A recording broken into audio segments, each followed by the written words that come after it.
think you're playing football? Do you think you're playing football? Do you think you're playing football? You are showing me nothing. Fires, Mike Sims, Walker, knocked down. Oh my God! Davis is going running all the way back. Auburn's going to win the football game. In trouble, he's going to be sacked. No, gets away. He runs, gets away again, goes to the 40, gets away again. Jackson takes it himself. Look at him dart back and forth. Oh! He broke his ankles. I have never seen this before in my life. Still looking, firing, near corner. It's caught. Denver, unbelievable. And welcome to the Fourth Down Fiasco. Hello and welcome to another episode of the Fourth Down Fiasco, your go-to podcast for all things football. Yes, even this time of year, while the NBA playoffs are raging on, we still love football on this podcast. I'm your host, the birthday boy, Jordan Pryor. If you're listening to this on Thursday, it's not actually my birthday, but it's going to be close enough. My birthday's on Saturday. So if you would, a great birthday gift would be to rate us 5 stars on Spotify or Apple Podcasts. Doesn't really matter. Leave a review. Say, happy birthday, Jordan. That's all I ask. Because today it's just me. There is no Tanner. There's no Danny. And I'm kind of lonely. So that 5-star would make me feel a little bit better. Thanks. But yeah, reason Danny isn't with us today is he is currently hanging out in Myrtle Beach. I'm very jealous. Can't say too much though. I also just got back from a little 3-day vacation out in Phoenix. Got to hit the lake with the wife, do some jet skis. It was a good time. And also Tanner isn't with us because he is having Wi-Fi issues. Yes, the pains of moving into a new place. So hang in there, Tanner. And Danny, I hope you are having a wonderful vacation up to this point. So yeah, the rundown of the show is going to look like this. We're going to talk just briefly about UFL. I have some updates because we haven't talked about it in a couple of weeks. We have some exciting announcements after that. And then I'm going to kick it to a fan base fiasco interview with one of my childhood best friends. So actually it was really cool to get to interview my boy. So, but yeah, diving in, into the UFL stuff. There is starting to be a pretty clear divergence in the league of who are the good teams and who are not. The DC Defenders still kind of hanging in there at that 3-3. But your best teams by far are Birmingham and St. Louis. And then you have which Birmingham 6-0, undefeated, St. Louis 5-1. Then you have the Michigan Panthers at 4-2, the San Antonio Brahmas also at 4-2. And then again, DC Defenders 3-3, Memphis Showboats and Houston Roughnecks both 1-5. And then good God, the Arlington Renegades are at 0-6. Yes, they have not won a game. And it is wild because their point differential, yes, it's still in the negatives, but it's not as bad as all the other teams, including the DC Defenders. They've lost a lot of really close games, a lot of games that just at the very end haven't really gone their way. There's not a whole lot you can do about that. But Birmingham has looked dominant. They look like they're ready to go for playoffs, and same with St. Louis. They've come out the gate strong too. And something that I do just want to touch on is just how cool it is to see the amount of support that both of those cities are currently getting for their UFL teams. So St. Louis actually had their lowest attendance of the season this past week, and it was still 16,000 people. They are averaging 35,000 people in attendance right now, y'all. For the UFL, that is nuts. Good for them. Very good for them. And then Birmingham has, what is it? Sorry, I'm pulling it up real fast. Over 300,000 viewers this past week. 300,000, bro. That's nuts. So it's just good to be able to see them, getting some love and support. I hope that there's some revenue to be made that is getting sent their way. Because I think that anytime football can exist, even in, semi-pro stages, that's a plus. And that's with all sports, people who are still passionate that will work as hard as they can for the rest of their lives to get to the end goal of being a professional. And sometimes they get there, sometimes they don't, but they go out there every day just because they love the game. And it's a very pure thing to see. And so I hope nothing but success for them. So then that way, maybe it can actually be, more of a financial outlet for guys moving forward. That would be cool. And also would be nice for some of these smaller markets that don't have teams and probably won't ever get teams. I'm not saying St. Louis, but, I think specifically like Birmingham. Birmingham will probably never get an NFL team. I would be incredibly shocked. There's just a lot more populated cities. And a lot more, I guess, attractive destinations to place a team. So it's great to see that for them. And, St. Louis has really been back in their team. They have been hungry for a franchise. I hope that is a city that does end up getting a team of their own, But, yeah, just a lot of good stuff coming out of the UFL. And actually, now that I'm looking at the names of these, I'm like, there's quite a few of these teams that actually already have professional teams, like Houston, DC, Arlington. So ignore me on that comment. Look, I'm tired. It's almost my birthday. How I got stuck having to do this. Danny, I know you're listening. I know for a fact you're listening, Danny. Screw you. You got your birthday off on the pod, and you're making me work on my birthday. That's not fair. But wrapping things up with the UFL, we do have a couple of quick announcements as well before I kick it to Fanbase Fiasco. And that's that we have some really cool interviews coming up. So we have Kiki Klepsch, who is the communications director for the Vienna Vikings. This will be our first ELF interview, and we're starting off strong, really going to be able to get quite a inside look on one of the teams in the ELF, someone who's around the team every day. So that's huge. So that's going to be really cool to do. And then we're also bringing on Alex Malchow, who is one of the contributors for the American Football International and also former college football player. So go Big Red. Yeah. Bet you didn't know I knew that, huh, Alex? But yeah, it'll be very exciting to have both of them on, talk some ELF.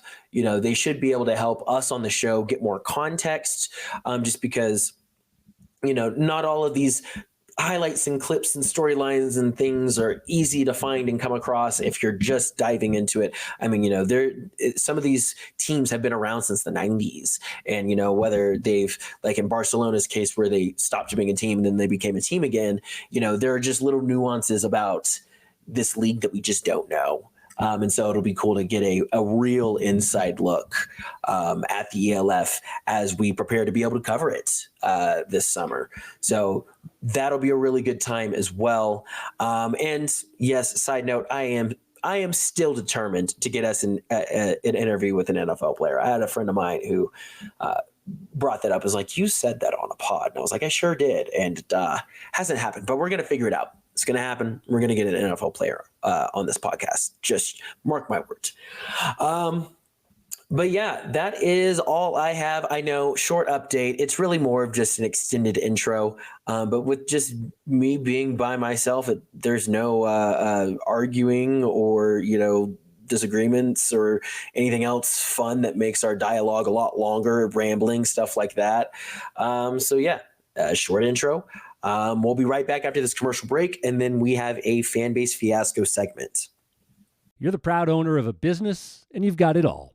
The hustle, the bustle, and the occasional office kitchen mishap that turns into an alarm-triggering emergency. Oh! But fear not. Western States Fire Protection is here to turn your workplace into a disaster-free zone.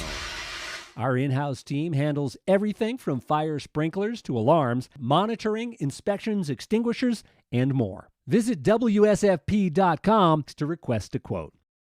Are you looking for a podcast to advertise your business? Well, you're in luck. Here at the Fourth Down Fiasco, we're looking for show sponsors. Whether you want to be a platinum sponsor and be mentioned at the beginning and end of every episode, or you just want a simple 30 or 60-second ad, we got you covered. If you're interested in having a spot on our show, you can reach us at fourthdownfiasco@gmail.com. That's fourthdownfiasco@gmail.com. We are excited to hear from you and even more excited to have you on the show. Join the Fiasco family now.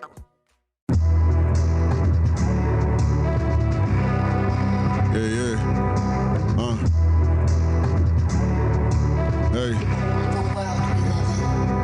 Hey, tell the truth. How you settle in? Your team is veterans. So how you cope with where you sit this season? Better spin, better rhetoric. A tale as great as teams have been. I ask the question of you now to see the thoughts you spin. Fan base fiasco. Don't think that I'm irrational. My team better than your team, and that's just facts, bro. We've been examples. Don't think this year don't mean much. This legacy you talking about. Let me tell you about my team, son. And welcome back to the Fourth Down Fiasco. With us right now, I'm super excited, everyone. We have a fan base fiasco interview with a Giants fan. That's not why I'm excited, though. I'm excited because this is one of my childhood best friends that we're talking to today. The man, the myth, the legend, king of the lightskins himself, Tiger Scott. Say hello to the people for us, Tiger. Hello to the people. There we go, yeah. No. It's a pleasure to be here, you guys. I appreciate y'all having me a lot. And peace out, or not peace out, but peace and love to all of y'all watching. It's gonna be fun. I'm excited. Yeah, we're glad to have you on. So yeah, Tiger's gonna has elected to let us grill him about the New York Giants a little bit. So kind of excited about that. We're just gonna go ahead and dive into the hard-hitting questions now. Tiger, I didn't send you this one, but we all got to know, why is the Giants organization so adamant on having nothing but second-string quarterbacks on their roster? You know, I gotta be honest with you. I think that they are a lot. Actually, the whole NFC East has tended to have this in common for a long time, where they're just very, what's the word I'm looking for? They're very content with mediocrity, especially the Giants, for sure. Okay. I think that the entire NFC East has been showing that for a number of years. That also, sorry, Eagles fans, but that does include Jalen Hurts. That's another conversation, though. Yes.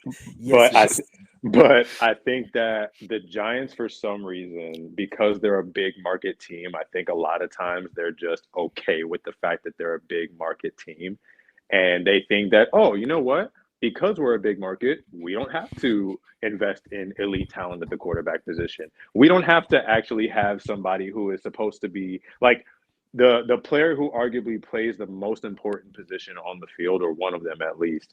He doesn't have to be better than a top 20 guy. And I'm like, I've been sitting back and looking at the Giants franchise, at least through my lifetime, and I'm like, okay, we went all these years with Eli Manning, and I'm like, well, we had a really good roster for years, so I'm fine with that. But then even when the roster, talent-wise, legitimately started tapering off, I'm like, okay, what are we ever going to do about this quarterback position?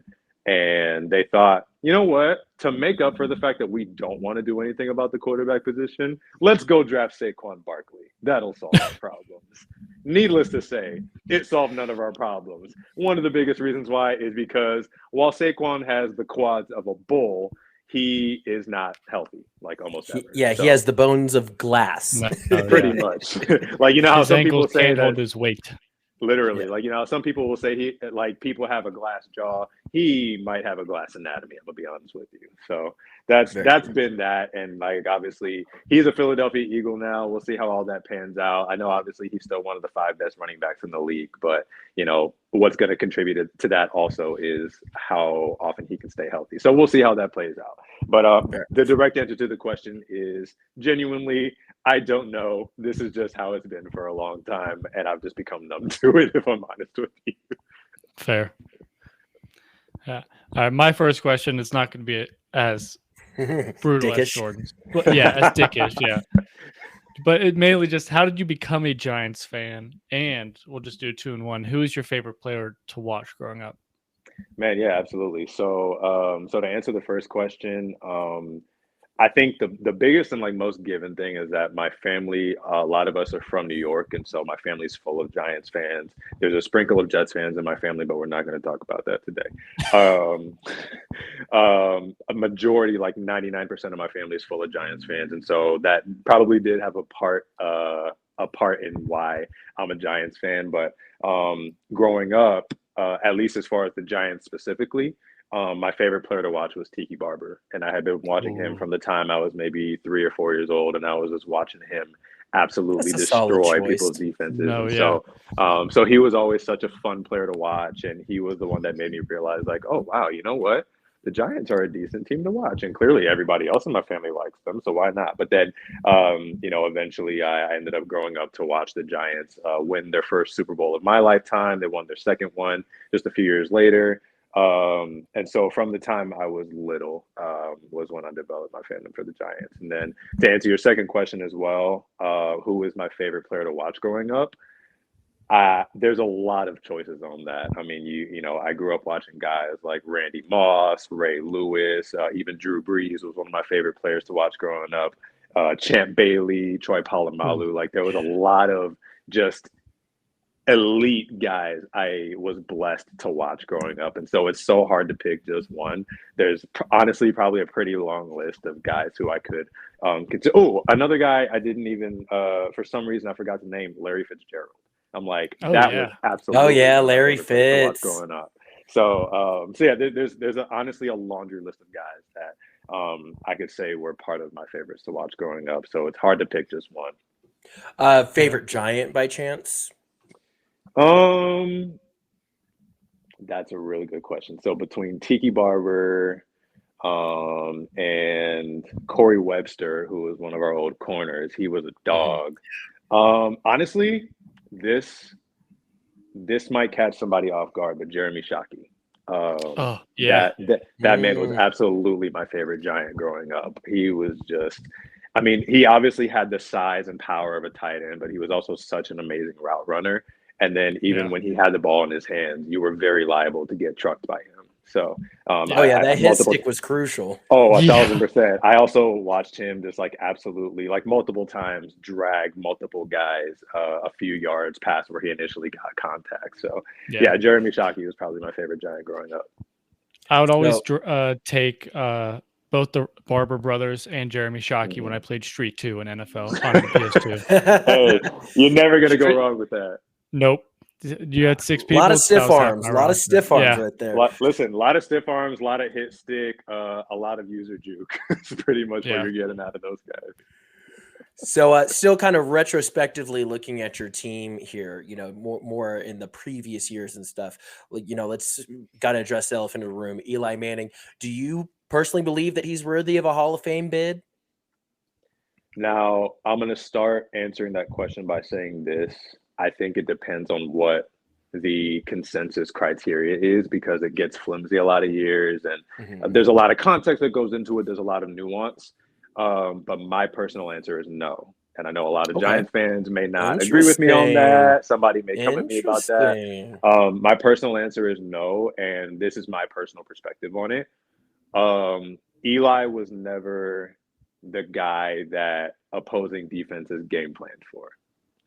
Eli Manning was never the type of guy that a defense made their focal point, or we have to make their running game beat us, as opposed to letting Eli throw the ball on us. Like, you think about a guy like Patrick Mahomes, who is far and away the best quarterback we have ever seen, like talent-wise, and his ability to improvise, his ability to make something out of nothing, his almost like 97% guaranteed ability to lead the Chiefs to a win in a clutch situation.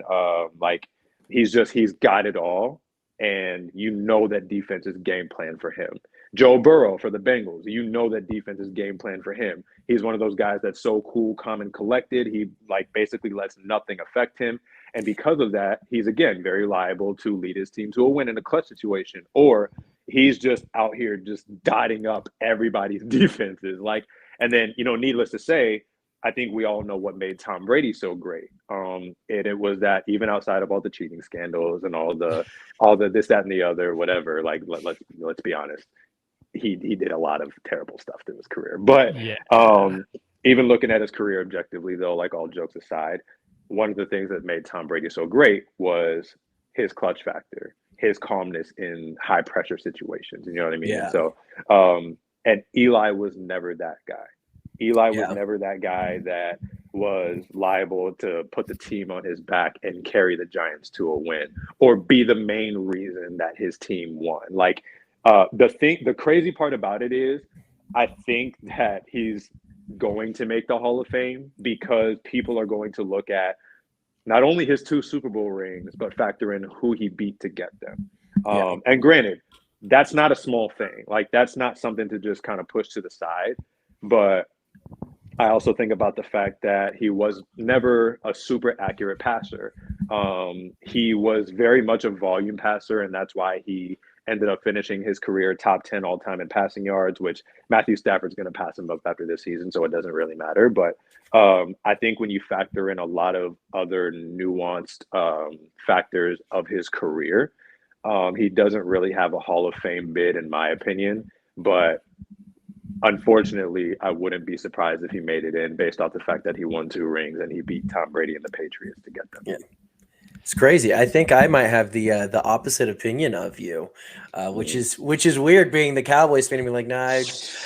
For me, I guess it's just, I look at some of the other quarterbacks that are in the Hall of Fame, and one that comes to mind is Troy Aikman. Okay. And Eli has better stats than Troy does. And, you're looking at, he won less Super Bowl ring, but, Troy's teams were stacked back in the 90s. Troy Aikman was not a good quarterback. I will be the first Cowboys fan. I argue with my dad about this all the time. Like, Troy Aikman was not a good quarterback. He had moments in playoffs where, he could be cool, calm, and collect in the clutch, but that was really the only thing he had going for him. If you look at his stats, he sucked for most of his career.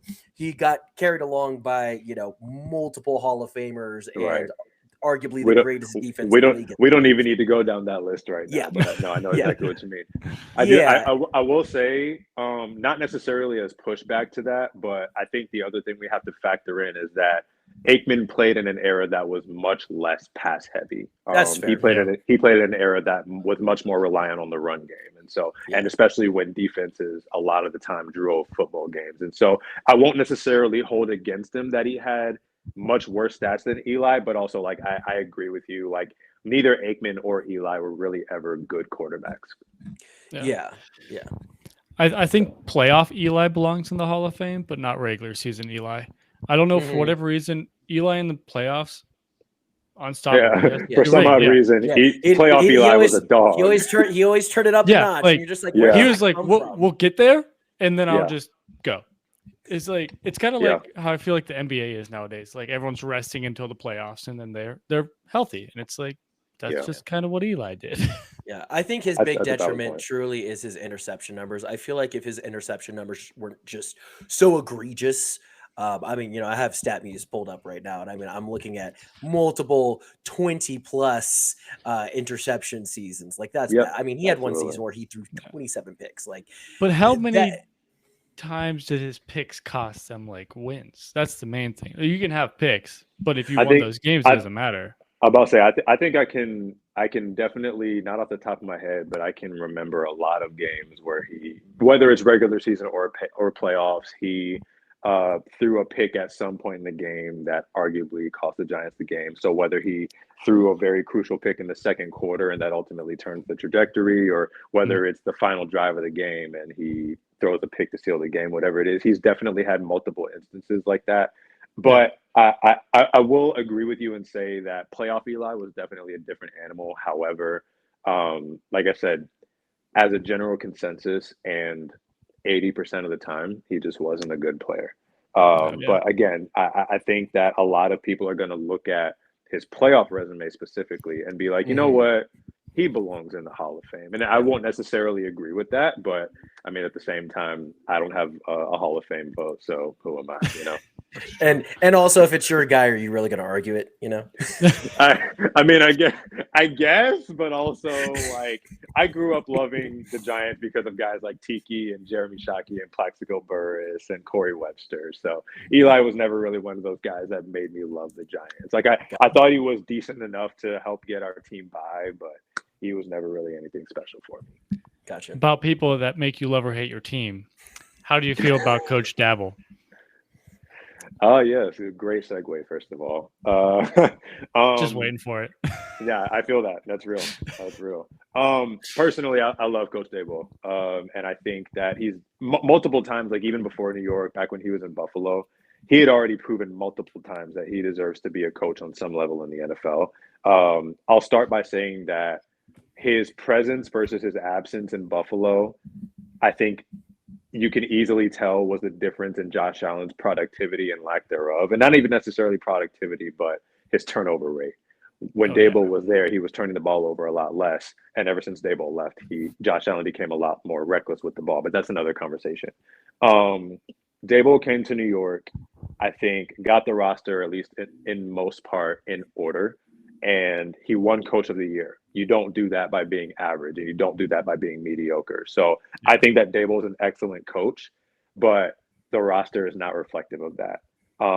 I will die on the hill of, I don't care how great of a coach you are, if you don't have the right personnel to execute the plays that you're drawing up, people are going to have a bad perception of you. Bill Belichick is also a great example of that. Yeah, that's real. Two decades of success with Tom Brady and all these other great players that played for the Patriots for 2 decades, because Bill Belichick also had the personnel to ultimately execute his genius, to execute the plays that he was drawing up. And especially because Belichick is a defensive-minded guy, the reason that the Patriots defense has been amazing for the last 20 years is because of Belichick's genius. The offense took a massive step back when they lost Brady because they never had great offensive personnel. And obviously it doesn't help that Belichick is not really an offensive-minded guy.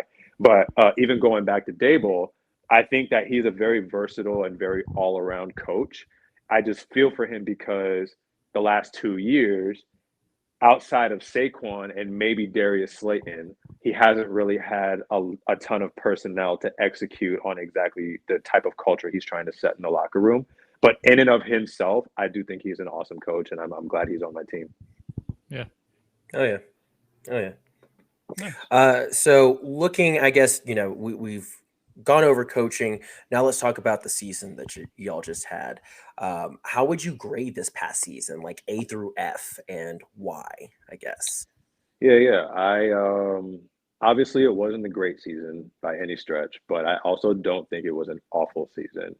So I would probably put it at about a C minus, maybe. The reason why I say that though too is because, like I said, we had some ups, we had some downs. The downs obviously were much more prominent and very much outweighed the good. But if you look at the season in retrospect, and for those who did watch games, I think we had a lot of games where obviously, rightfully, we got waxed and got played out of the building, a la week 1 against the Cowboys, where we got shut out by 40 because every single facet of our team was terrible that day. I wasn't going to say it. I mean, hey, but you said it. Hey, somebody was going to, and if I didn't say it, somebody was going to be like, talk about week 1. No, he acted like it was the Super Bowl anyways, so. Yeah, no. Oh, please. I mean, let's be real. That was also inevitable because that's the story of the Cowboys' last 30 years. They're amazing in the regular season, and then they absolutely crap the bed. And we're ass whenever yes, you are. And not even like good ass. It's like soggy old ass, like stank ass, Yeah. I thought you were gonna say like flat or something like that. I did not think you were going soggy. Soggy. That's soggy and old. People with little booties. No, it's not good booty. Okay. Got it. Cool. On that anyways, right. So we had games where we got absolutely just ran out of the building. I think we also had games where we gave a lot of good teams a run for their money and made them fight for their wins. The first game that comes to mind is, or really 2 games actually. I think of the game we played against the Rams this year where it came down to them winning by 1 point because we made them work for a win. I think it was a solid game. It was a great game, and even though we lost, I genuinely enjoyed watching that game, especially because it was just fun watching my team actually put up a dogfight. You know what I mean? Mm-hmm. I also think it was week 16, which was Christmas Day, against the Eagles, where it came down to the final drive, and we almost made a comeback. And I'm like, okay, you know what? this team is actually showing some heart. And I think that also, to go back to Dable, that goes back a lot to coaching, because I don't think that, like, one thing you can't teach is heart. A player has to have that, but the right coach will bring it out of you and it will translate on the field. So I think towards the end of the season, the Giants were showing a lot of that heart. And then you have the third part of the scale of games we had where maybe we should have won games we shouldn't have. But again, that goes back to the heart factor, and it ended up translating to a win this time. So I think it was either week 2 or 3 when we played the Cardinals. We were down by 14 or 15 by halftime, and then we ended up coming back to win the game. And guys, I know it's the Cardinals, but let me have this. Hey, we lost to the Cardinals. They beat the Cowboys and shit. the Steelers last year. I can't say shit to that. Truly. I also think of week 18 where we absolutely, surprisingly waxed the Eagles. And I'm like, I here's the thing. I went into that game telling a buddy of mine, like, genuinely, I think the Giants can win this game, because as terrible as the Eagles are right now, anybody can beat this team. We saw the Cardinals do it. They even came back from a 15-point deficit to beat the Eagles at their stadium. And then the Eagles came to New York, and at halftime, it was 24-0. So yeah, I think that was our consensus on here as well. I think we agreed that the Eagles were going to lose. Yeah, absolutely. And I mean, the Eagles is a whole nother conversation, but I could talk about that forever. But anyways, I think that the Giants did have a lot of games where they showed a lot of heart, and, they ended up pulling out a good number of wins. And even the 2 games we played against Washington, I do think one of those games we didn't play great. But again, it was just the will not to give up and not to throw the towel in, and to actually try to pull out the win. And there's a number of games I think that we ended up pulling out a win because we showed heart. We showed that this team actually does have potential. And the last thing I'll say about that is that I don't really see it as a coincidence that started happening after Daniel Jones got hurt. But what are you gonna do? Fair. No, I mean, I remember even like 2 years ago, whenever y'all got a wild card bid, that was a big deal, because that was a very under-talented team that Absolutely. made it. And so no, I'm with you on what you're saying about Coach Dable. So with that, talking about trying to improve talent level and things like that, how would you rank your free agency? Which signing was your favorite, maybe a least favorite? Take us through this, kind of the process that the Giants had in free agency, and how that's going to shake up the team for y'all. Absolutely. I do think that the front office did do a really good job this offseason of addressing our weak points. So I think that there were some areas of our secondary that needed some addressing. We obviously need to pay attention to the wide receiver room. And I think that the fact that we also put a lot of focus in on the O-line as well. So I'm really glad that those were the 3 focal points of the front office this year, because I think that will end up paying dividends. And so I would, if we're given a scale of like A through F or 1 to 10, if it's a 1 to 10, I would give our offseason maybe a good 6.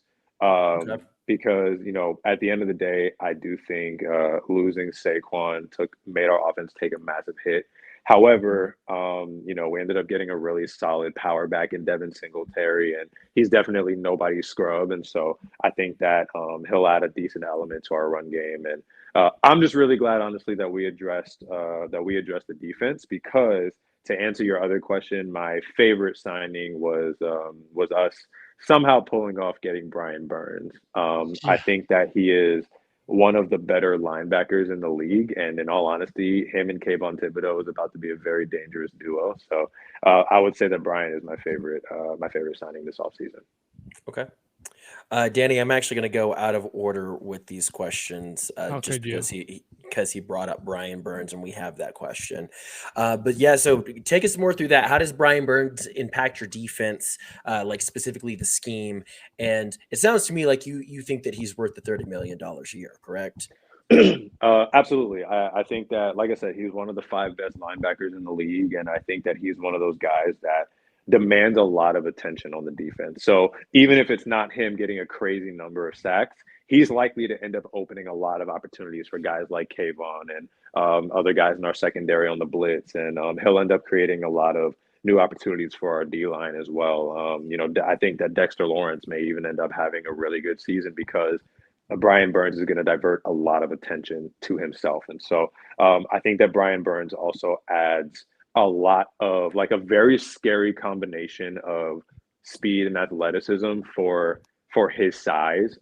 He has a really, really good get off the snap. And he's just, it's hard to explain, but he's one of those guys that knows how to find his way through or around any offensive lineman. He's great with hand placement, and his athleticism honestly just gives him a spark that you just can't really game plan for. And there's no really strategic way to slow him down a lot of times. And so the biggest thing with the Brian Burns signing is that I think he requires enough attention to where even if he's not putting up crazy numbers this year, he's going to create a lot more opportunities for our defense. And yes, I absolutely do think that he's worth the $30 million a year.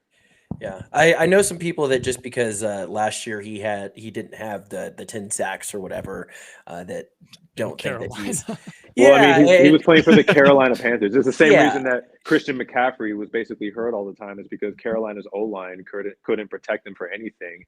And Carolina is just a terrible organization as a whole. Exactly. And so that's my whole thing, is like the fact that he was able to put up the numbers that he did while being like the only good defensive player on Carolina. Like, come on.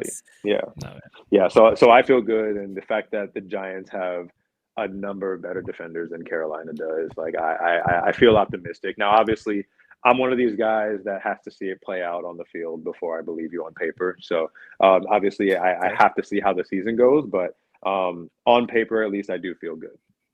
Yeah.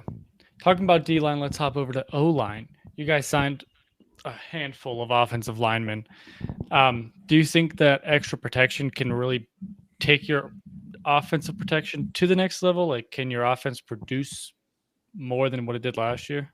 I know you guys had injury trouble or quarterback troubles anyways, but yeah, I will be fair to Daniel Jones and say that a lot of the reason he got hurt was because the O-line was absolute Swiss cheese last year, and they couldn't protect him for anything. Like, the O-line truly was unable to stop a nosebleed last year. And so I think the fact that he was getting so beat up last year is a lot of the reason he got hurt. So I will say that I think, and I hope that because, again, I have to see stuff play out on the field, I think because the front office addressed the O-line a good bit this year, I do think that it will end up improving that hedge of protection that Daniel Jones will have, because, ultimately I do think he will start this year.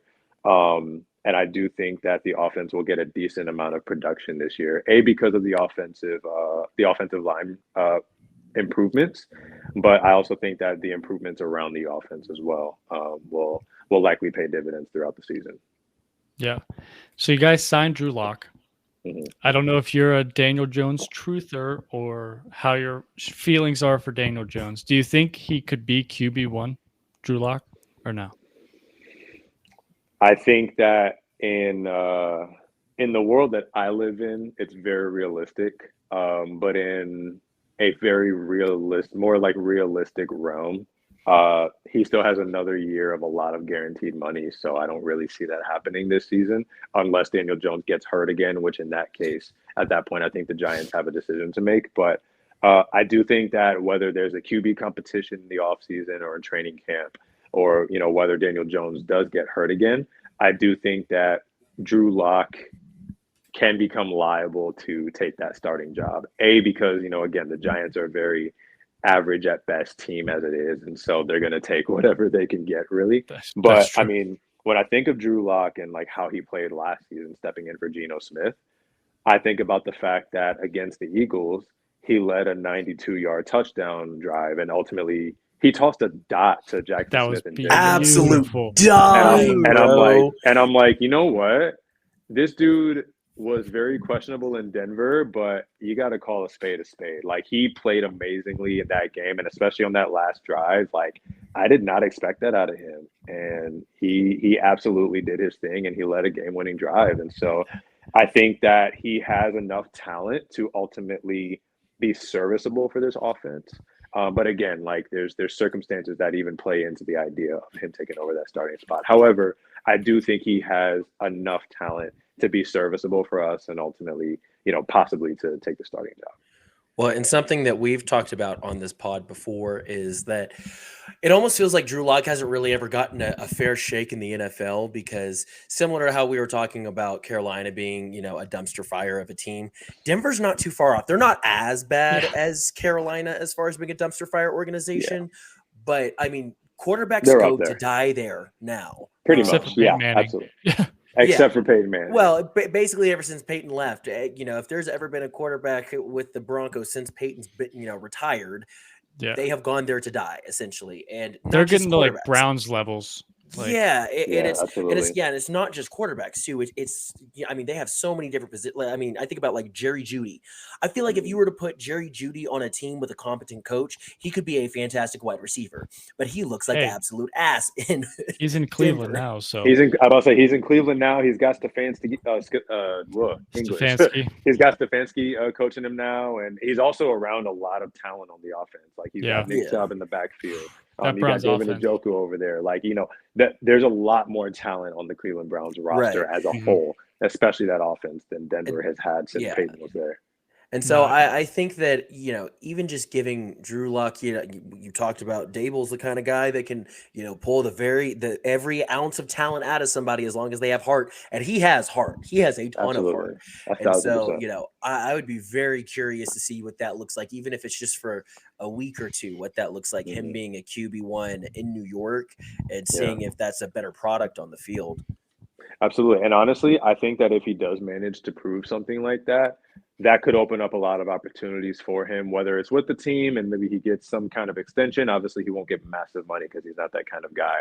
But it could end up in, them trading Daniel Jones, letting him walk when he's a free agent, whatever the case may be. But I do think that it's very much on the board that Drew Lock becomes serviceable enough for this team, that he becomes exactly what we need to especially bring out the talent that we now have on the offense. And with your new addition to the offense, Malik Neighbors, what does he bring to the wide receiver room that you currently do not have? Everything. That's right.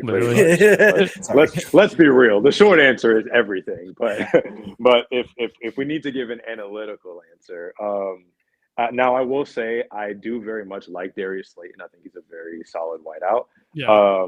But Malik Neighbors, like Jordan kind of said it already. Like he pretty much has everything that is lacking in the wide receiver room. He's an elite route runner. He has great footwork. He has an ability that nobody else in our wide receiver room has right now to create separation. And it's not even necessarily him being able to beat somebody off the line or him being able to just leave you in the dust. Another very uncanny attribute I've seen from his tape is his ability to make a defender bite and overplay him. And then at that point, he's already 10 yards down the field and he is like, there is nobody around him. And then even aside from that, because of his speed, you can be draped on him 1 second, and then 2 seconds later, he's 5 yards ahead of you, and he's in the box for 6. You know what I mean? And so I think that he has a very uncanny ability to create separation. I think he also has really good hands as well. And so I have to see what he looks like as a contested catch maker, but as a guy who's able to create separation, get himself open, like I almost now, I'm not comparing these two, but in terms of route running and ability to create separation, I almost see him as a Justin Jefferson type in that sense. And obviously he's not, I don't know if he's nearly the contested catch maker that Justin Jefferson is. Obviously we've seen that multiple times.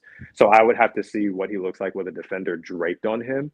But obviously, I'm never going to complain if you get open and you catch the ball. Like that's, I can't fault you for that, obviously. And so I think that he just adds a new burst of speed and athleticism and agility to the Giants wide receiver room that's not necessarily there yet. Something about LSU wide receivers. They're just all dogs. Like, we can go down the list, but we'll save that conversation. Well, I will say an underrated signing I think you guys got was Isaiah McKenzie, especially with the new kickoff rules.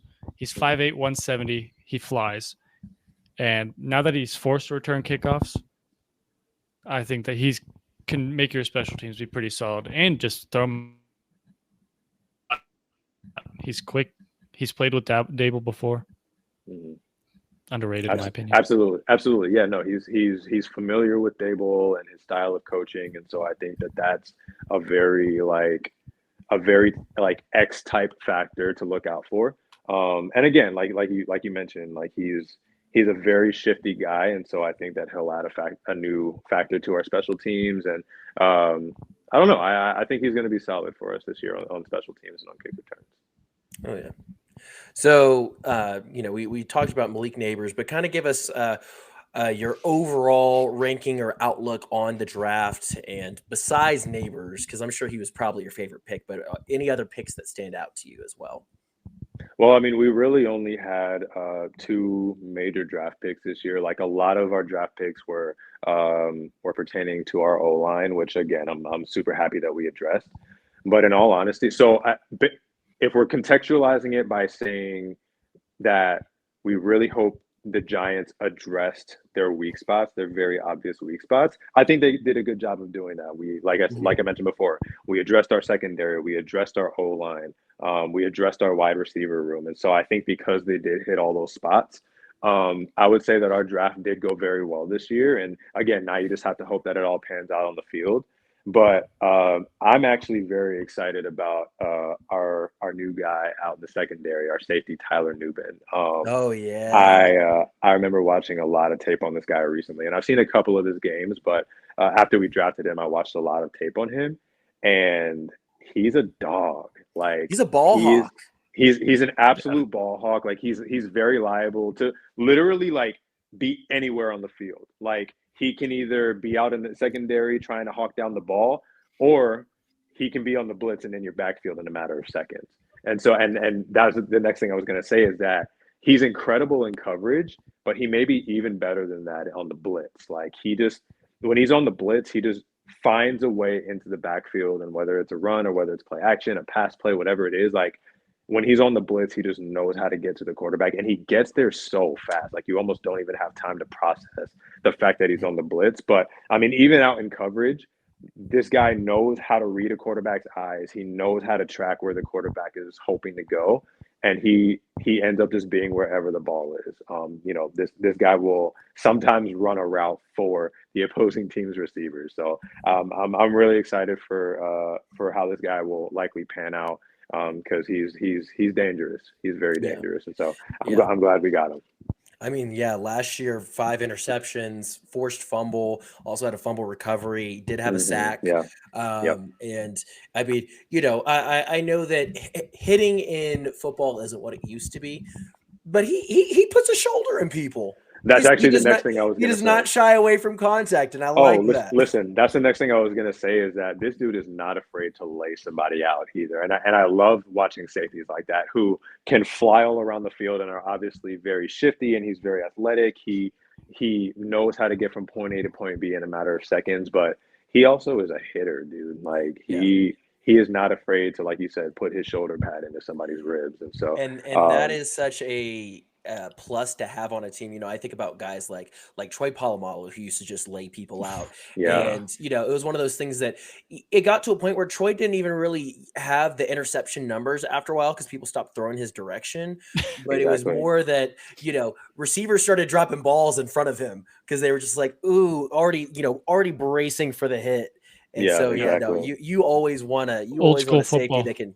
Yeah, you always want a safety that can lay the wood a little bit. Exactly. Sure. Shoot, another guy I think of on that category is Ed Reed. Like he was another one of those guys that was incredible in coverage. He was incredible to watch. But he was also terrifying to have running at you because you knew that dude was going to absolutely blast you. So I do think that Tyler Nubin has the potential to be that kind of guy that can be anywhere on the field in coverage, and you just never know. And eventually teams are going to have to start game planning for him because he can fly around the field and because he's a ball hawk. But that's also the type of guy that you do not want trying to tackle you in the open field. Oh, yeah. Yeah, for sure. So with all your additions, your draft signings, everything, what is your timetable for the Giants to compete in the NFC East? I think that based off the talent we have, and, I'll keep harping on the point of me having to see it play out on the field, but I do think it's on the board that the Giants are competing for the division 2 seasons from now. Once this team really finds its way not finds its way, but really figures out how to gel and really knows how one another works and how to build chemistry and all that good stuff. Once this team really figures itself out and finds its identity, I think we'll be the type of team that can crash anybody's party. We may not win a Super Bowl for a while, or even make an NFC title game for a while, but I think we can absolutely spoil somebody's season, and that's always a stepping stone. But I would say that if this team pans out the way I think it will, give it 2 seasons, and we'll definitely be a threat in the NFC. I'm a big believer on rebuilds being like 2 to 3 years. We've seen it quite a bit recently. Absolutely. Yeah. If you can pull it off, you can pull it off. Absolutely. And, especially like I'm very big on how much coaching matters. And so, like I said before, I'm really glad I got a guy like Dable, because I think if the talent is good enough and if they pan out well, Dable will know exactly how to mold those guys. And so at that point, you now have the talent and the coaching to be a legitimate squad. And so, so I look forward to seeing what the next 2 years will look like. And your front office is willing to keep him on board to let his plan play out a little bit. Unlike some teams that are like, oh, we're going to hire you and fire you after a year. So what are you supposed to do? Yeah, that's real. So Tiger, last question for you. We always try to end on a fun note for everyone. So with this, if you could add any player from the past Giants teams to your current roster, who would it be? Oh man, there's so many options. You just drag and drop one. Who's it gonna be? Literally, man. Man, I'll tell you what. I feel like our defense doesn't entirely need it, but you wouldn't go wrong with putting Lawrence Taylor on that defense. Oh my gosh. You wouldn't go wrong with it, honestly. Yeah. And I think any defense needs Lawrence Taylor. That's a fact. Honestly, imagine Lawrence Taylor on like the Niners defense this year. Dude, that would be ridiculous. Like having him and Fred Warner running at you, just looking to absolutely obliterate you. Like because Lawrence Taylor was the type of guy who literally got the rules changed. Like Lawrence Taylor was the type of guy that legitimately wrecked the game. You think about guys like Aaron Donald and Reggie White, like guys who wrecked the game. Lawrence Taylor was very much a pioneer of that type of defensive player. And so, honestly, like there's a lot of avenues I could have gone. Now, I could have been more realistic and be like, well, we need a tight end because Darren Waller's not really panning out well. So I would go Jeremy Shockey, or even if we need to add another wideout, it could go Plaxico Burress. Our running game took a massive hit, so I could go Tiki Barber. But I'm like, honestly, I'm also very much a subscriber to the idea that defense wins championships. So that was the big reason I went with Lawrence Taylor. Yeah, no, I think that's a great answer. Solid pick. Yeah, you can never have too many just great defenders. That's never a problem. It's never a problem, That's real. I think that if you were to do that, you immediately would be in the playoff conversation, and might even be a little bit more than that. I feel like Lawrence Taylor could single-handedly carry y'all to a Super Bowl. You're not wrong. You are not. I mean, shoot, this guy basically was the reason that we won 2 Super Bowls back in '87 and '91. And so, I mean, shoot, he very much is the type of guy that can. Yeah, no, literally. Let your defense score or your offense score like twice, and you're fine. Yeah, pretty much. I'm about to say let the offense get a touchdown and a field goal at minimum. 2 touchdowns would be nice, but let's be real. Lawrence Taylor is going to absolutely terrorize anybody in the modern day game. So, awesome. It's crazy how many people we've seen like just in our lifetime already that just rewrote rules. No, absolutely. I feel like we've seen so many. Well, and whether it's rewrite rules or even like if you go on a slightly smaller scale and make any given offense change their scheme and change their entire game plan to solely game plan around you. Like that's the type of guy that Aaron Donald was. He was such a game wrecker, and he was just like so unguardable that you had guys quadruple teaming him at multiple points. It still didn't matter. Right. It still didn't matter because like he still managed to find his way into the backfield. Even if he didn't end up ultimately getting the sack, like you put 2 guys, 3 guys, 4 guys on him, and he still found his way into the backfield. And I'm like, honestly, at some point, you had to put enough guys on him to where he couldn't get past a legitimate wall. And I'm like, the fact that he demands that much attention, let that tell you how good he was. Like, oh yeah, anyone who trains with knives deserves that. You're not wrong. But yeah, I mean, that dude was just unfathomably good. So I mean, yeah, that I could go on and on about that. But Aaron Donald was one of my favorites growing up. Cool. Only if he could have retired like 4 years ago, but that's a whole different story. Jordan? I was just going to say, well, Tiger, we appreciate your time and hanging out with us. Before we let you go, any social media you want to plug? I also know that you do music lessons, so if you want to plug your studio, feel free. Yeah, sure. So my Instagram is Tiger M Scott. It's just my first name, middle initial, and last name. And so that's really where you can kind of find a lot of stuff about me. You can always hit me up on Instagram or any of my social media if you do want a music lesson or, even you just want to chop it up about whatever it may be. That's the primary place that you'll find me. So yeah, Tiger M Scott on Instagram. Cool. Sweet. Well, all right. Thanks, everyone, for listening at home or if you're in your car, wherever it is. Remember, you can always rate us 5 stars on Spotify and Apple Podcasts. We'd really appreciate it. Yes. Give us 10 stars because Tiger has 2 hands up. Now he's got 1.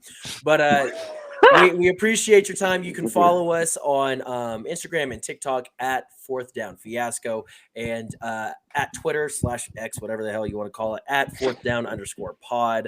But yeah, with that is the end of the show. We appreciate your time and we will see you next week.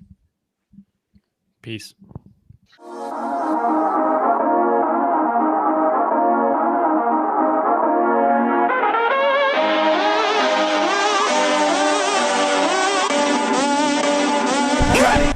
Well, I like school, and I like football, and I'm gonna keep doing them both because they make me feel good.